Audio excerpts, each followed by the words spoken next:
then they'll put LeBron James Tuesday at the end, put them together, and you've got Hot Tech Tuesday. Hot Tech Tuesday. All right, here's where you come in. Every Tuesday, we want your hot takes. Best ones from the audiences or the audience are presented to the masses. If all goes well, maybe this is a segment where the viewers give their hot takes entirely, and then we react to the hot takes.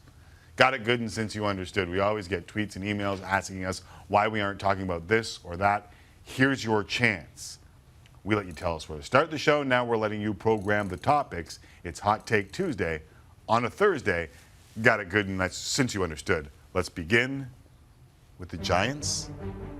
And remember, these are hot takes. Handle with care.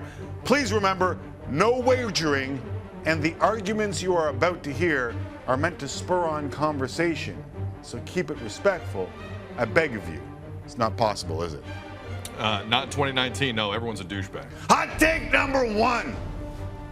Daniel Jones' 83% completion percentage has given Giants football fans boners. Relax. Forcing him into the lineup is dumber than this Giants tweet from exactly a year and 2 days ago when they declared OBJ was here to stay. I'll get that tweet and show it to you later. It's nice for GM Dave Gettleman to be able to tell all Giants fans that ripped him that taking Daniel Jones 6 overall was ridiculous and they can shove it up their Phil McConkeys, but let's bring it back to reality. I love his start as much as the next license plate guy. 25 of 30, over 300 yards, 2 scores, passer rating over 140. But let's remember, heading into tonight, he has played 3 series against #1 defenses and has as many turnovers as touchdowns in those series. Daniel Jones might be great, the Giants are terrible. Throwing him to the Wolves makes no sense. Play Eli, let Eli get killed, let Eli make it obvious they are terrible, then let Jones play. And there are no misconceptions, and he can grow with less scrutiny in New York than having to live up to a 2-time Super Bowl champ, and depending on Sterling Shepard's health, with Cody Latimer and Bernie Fowler as his top 2 wideouts. Did I run out of time? With time to spare, Tim. Clock, bottom right of the screen. Time to spare. By the way, at some point in this, I have 3 hot takes. Can we get the music we played during the Impact Whitecap roll from earlier in the show? Oh, you mean our soccer music? That was the most lit soccer highlight music. Soccer. Whitecaps. Impact. Saputo. Soccer. MLS. Fighting for the playoffs. Go. Okay. All right. Thank you for indulging me. We're good. And I got the soy sauce, by the way. Thanks for Monica bringing in the soy sauce. Oh, you got soy sauce? I'm pretty sure it's expired. How are you gonna try it? Trying to kill me. What's that? How are you gonna try that sauce? With my face. Okay. So I have 1 minute on this? You got 1 minute. Hot take number 1 from Sid Sixero is the Baltimore Ravens will be in the AFC title game. Is it a whoop? They won 10 games last season, Tim McCall. In a season with a little turmoil, maybe turmoil's not the right word, some change at the quarterback position. Joe Flacco is gone. He's old, slow, not as good as he used to be. Lamar Jackson. Lamar Jackson is that guy in this year's fantasy football draft you're going to wish you took late on. He is that kind of guy.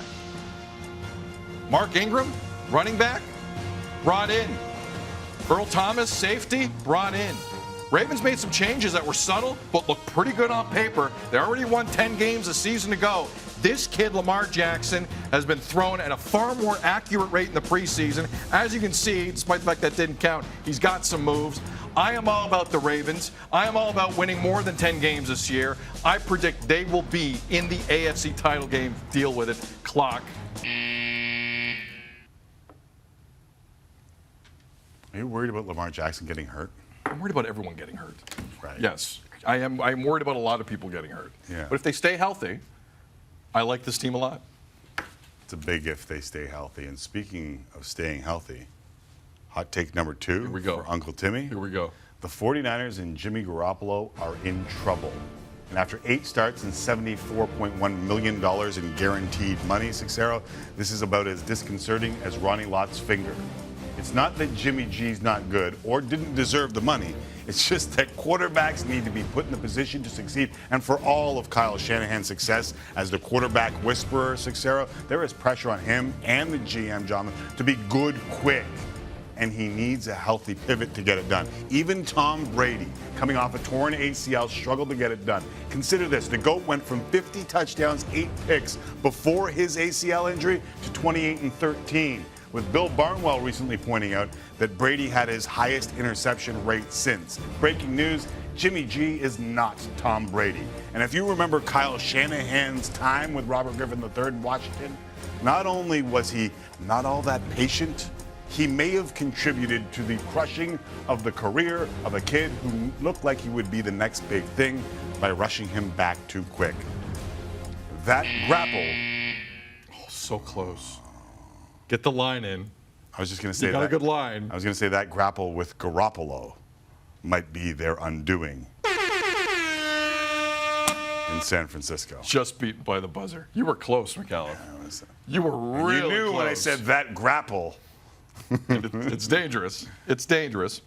All right, hot take number 2. So I love how you just want to get back to the whole point of this is you debate the hot take. Oh, debate. Yeah, you're supposed to say I don't agree with you. Jimmy Garoppolo was a disaster from the word go. I don't disagree with that. 5-0. 5-0. So you give him $137 million because he's 5-0. No, you gave him the before he went 5-0. That's the beauty of all of this. That's even better. the guy is going to fizzle out, man. Like, honestly, this is going to be one of the worst decisions any organization has ever made. So agreed. He's a good-looking guy. Here's the money. Go ahead, Jimmy Garoppolo. Yeah. Take $137 million. I think 74 is only guaranteed. It's true. They can get out anytime they want. Hot take 2. It's not a hot take if you agree with it. But it's an opinion. It's a strong opinion. At one point this season, fantasy football owners will be dropping Todd Gurley. At one point this season, that's because he's going to get hurt. You're going to take the hot take. You're going to take him late first, maybe mid first. For those who are dumb, I wouldn't take him at all. He had 14 touches in the final 2 games to end the season, Tim. The 2 biggest games in the franchise's recent history. The guy with the arthritic knee touched the ball 14 times. He's 25 years old, Tim. They didn't use him in the NFC title game. They barely used him in the Super Bowl. He's 25. His career could be over after touching the ball nearly 300 times total the previous 2 seasons. I think Todd Gurley didn't play for a reason. I think there was ample evidence to hold him back because Sean McVay and that coaching staff didn't trust him. If you draft Todd Gurley this year in fantasy football, guess what? You're going to drop him by week 10.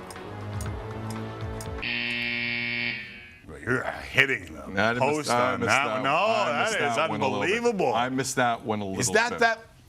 I almost feel like I'm agreeing with you on this hot take. You didn't think I was going that too far in the other direction? I am so scared of Todd Gurley that I don't want to say anything because my pool mates are watching this and I don't want them to not draft Todd Gurley. Gentlemen, go ahead. Ignore everything I said. Ignore what Sid said. Go ahead and draft. Take Gurley Todd second. Gurley. And his pool second. Here's the beauty of it. Most of the guys in my pool think you're an idiot. So they will draft Todd Gurley, and you have done me a solid. Right. Well, I've heard your pool rules. I don't think I'm the idiot.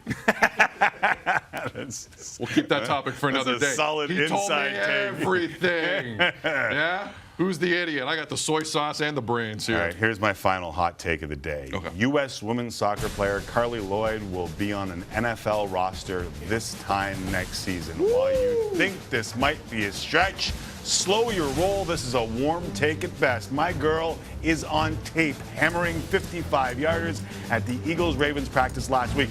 And I know before you even think about saying it, I heard the chauvinistic take, you don't get a 5-step lead up in the NFL. Thanks, rocket surgeon. She knows that too. In fact, she's attacking this the right way. Her and her longtime coach are going to train for an entire year with 2 steps and see if it's a possibility after that. How crazy would this be anyway? There are a bunch of soccer dudes who look nothing like football players who have kicked their way into the NFL.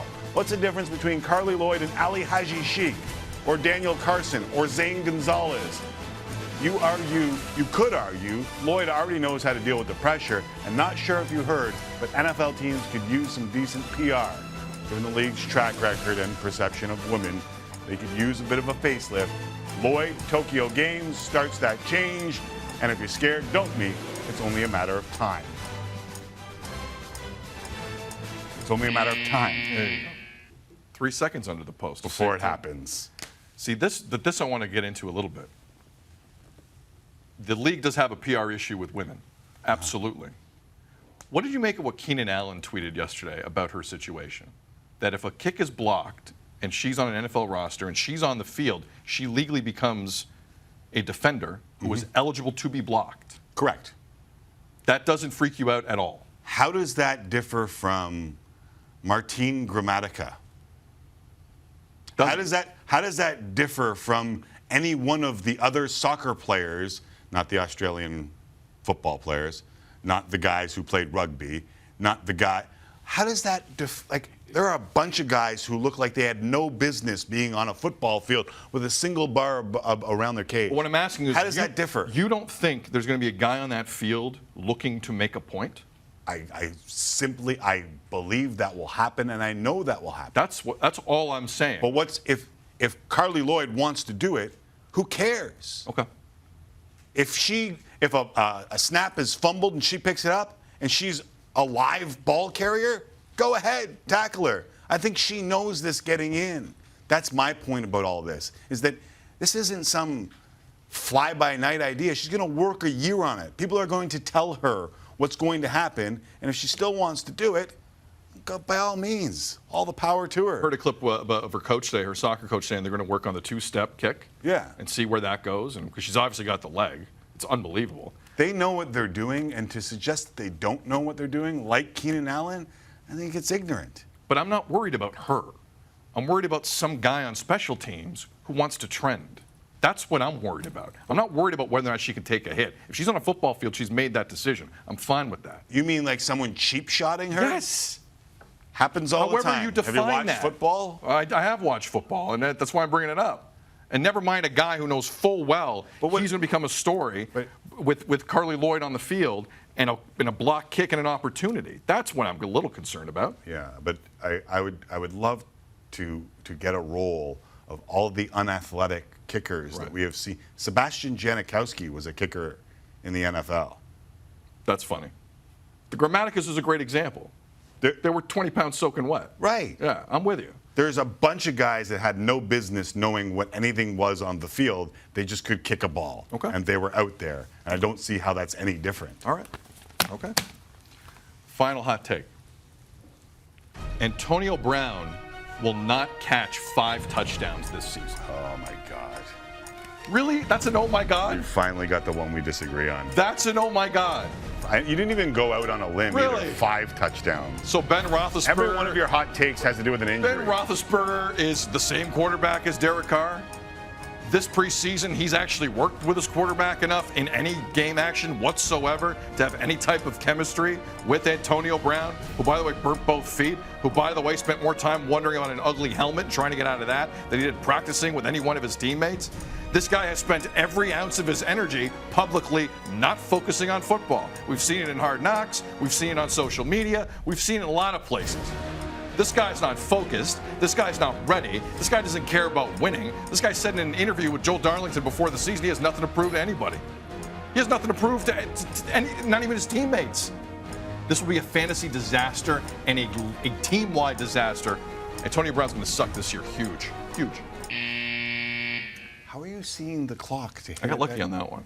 I got lucky. I timed it a little bit better on that. Are you? It's actually just a hand ticking. That's all. That's it. Yeah. I was looking for numbers. I couldn't. There was find no numbers.